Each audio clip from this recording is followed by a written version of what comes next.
तो आइए हम इस क्वेश्चन को सॉल्व करते हैं। हमें इस क्वेश्चन में क्या दिया है कि प्राकृत संख्याओं के समुच्चय, यानी कि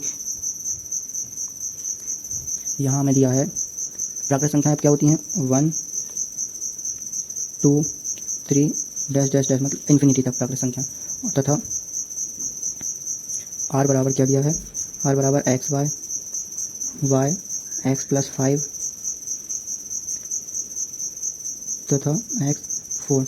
अब इससे हमारा अतः आर बराबर क्या निकल जाएगा, आर बराबर यदि हम एक्स बराबर यदि हम 1 रखते हैं तो वाई बराबर हमें 6 प्राप्त हो जाएगा, वाई बराबर 6। यदि हम वाई बराबर 2 रखते हैं तो एक्स बराबर 2 रखते हैं तो वाई बराबर 7 प्राप्त हो जाएगा। यदि एक्स बराबर 3 रखते हैं तो वाई बराबर 8 प्राप्त हो जाएगा। और हम 4 से कम ही रखना है, इसलिए 4 तो रखेंगे नहीं, तो ये आर प्राप्त हो गया। तो अब हम क्या करेंगे, समतुल्य, सममित और संक्रामक चेक करेंगे। समतुल्य चेक करने के लिए पहले समतुल्य हेडिंग डाल लेंगे, समतुल्य हेडिंग डाल लेंगे। अब चूँकि प्राकृत संख्याओं में चूँकि 1 बिलोंग्स टू n, परंतु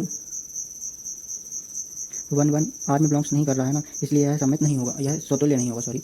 अतः संबंध आर समतुल्य नहीं है। क्या नहीं है, समतुल्य नहीं है। अब हमें क्या चेक करना है, अब हमें चेक करना है सममित, अब हमें चेक करना है सममित। चूँकि 1 और 6, आप ऐसे सममित की जगह सममित संबंध भी लिख सकते हैं, लेकिन मैंने शॉर्ट में सममित बस लिख दी, सममित भी चलेगा, बिलोंग्स टू आर। परंतु अब इसमें 6 1 भी बिलोंग्स नहीं कर रहा है आर में, तो 6 1 नॉट बिलोंग्स टू आर। अतः संबंध आर सममित भी नहीं है, सममित नहीं है। अब हमें क्या चेक करना है, अब हमें चेक करना है संक्रामक। संक्रामक के लिए पहले हम संक्रामक हेडिंग डालेंगे, अब चूँकि 1 और 6 बिलोंग कर रहा था ना आर में, परंतु आर में ऐसा, हाँ हम ऐसे हिंदी से लिख सकते हैं, परंतु आर में ऐसा क्या नहीं है, ऐसा कोई क्रमित युग्म, क्या बोलते हैं, क्रमित युग्म नहीं है जिसका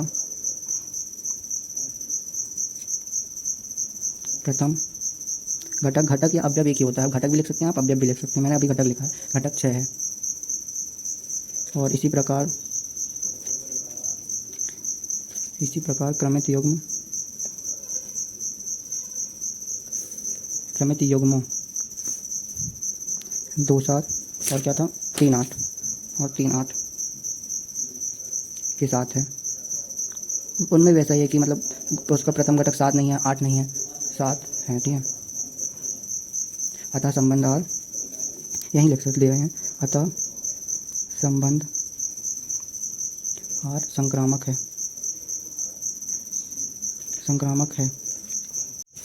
अब संबंध आर संक्रामक इसलिए है क्योंकि ये एक फॉर्मेट होता है कि 1 6 अगर प्रथम घटक जैसे 1 6 है और इसमें प्रथम घटक 6 नहीं है तो ये संक्रामक होगा। इसी प्रकार क्रमित 2 7 और 3 8 के लिए भी था, इसलिए संबंध आर संक्रामक है। यह एक मेथड होती है जो आपको डिटेल वीडियो के माध्यम से समझनी होगी।